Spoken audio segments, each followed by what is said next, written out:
مہرنگ بلوچ کچھ گمراہ حلقوں کی طرف سے ایک معروف مگر نام نہاد سماجی کارکن اور انسانی حقوق کی علمدار سمجھی جاتی ہے، جن کا تعلق بلوچستان سے ہے۔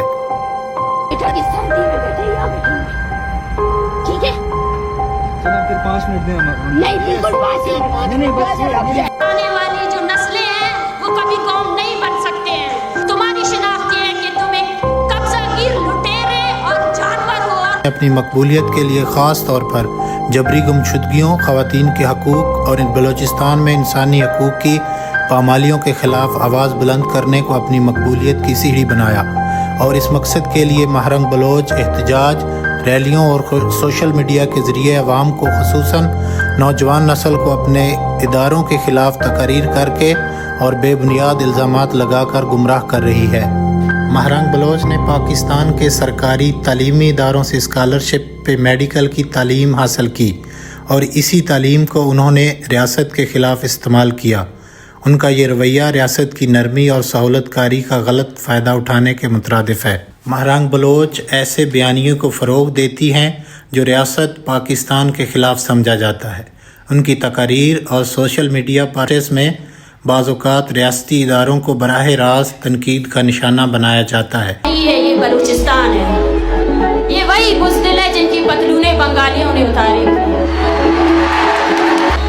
جب اپنے سے طاقت ایسے بیانات نہ صرف ملک کی ساکھ پر اثر انداز ہوتے ہیں بلکہ داخلی انتشار کا سبب بھی بن سکتے ہیں۔ مہرنگ بلوچ کو بیرونی این جی اوز اور ملک سے مالی و نظریاتی حمایت حاصل ہے۔ مہرنگ بلوچ نہیں کہوں گا، اس کو میں مہرنگ لانگو کہوں گا۔ وہ ایک دہشت گرد کی بیٹی ہے، اس کا باپ بی ایل اے کی آپس کی فائٹنگ میں مارا گیا، اور اس فائٹنگ کے ذمہ دار وہ آج تک ریاست کو دیتی، جیسے اکبر بگٹی خودکشی کر کے۔ مہرنگ بلوچ کو بیرونی این جی اوز اور ملک سے مالی و نظریاتی حمایت حاصل ہے جو پاکستان کے داخلی معاملات میں مداخلت کے مترادف ہے۔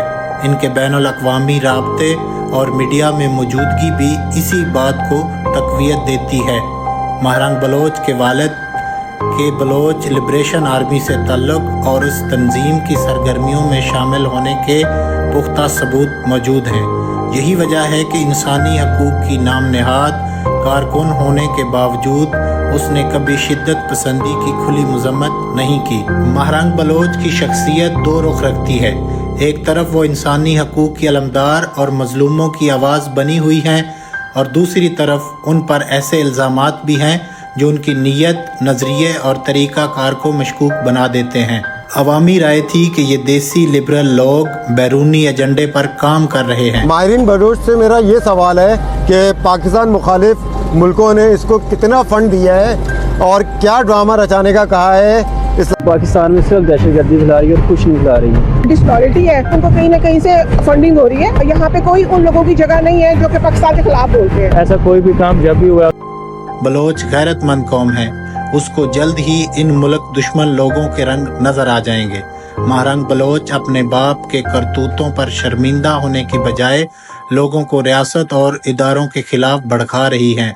آئیے ہم مختلف طبقہ فکر کے افراد کی مہرنگ بلوچ کے خلاف رائے جانتے ہیں اور اس بات کا احاطہ کرتے ہیں کہ ایسے پراپیگنڈا کرنے والے افراد سے کیسے نپٹا جائے۔ مہرنگ بلوچ کا والد عبداللطیف ایک دہشت گرد انسان تھا، اب یہ خاتون کس کو بیوقوف بنا دیا، سب جانتے ہیں۔ بات یہ ہے اگر مسئلہ بلوچ قوم کا ہے صرف، تو یہ دیسی لبرل لوگ بیرونی ایجنڈے پر کام کیوں کر رہے ہیں؟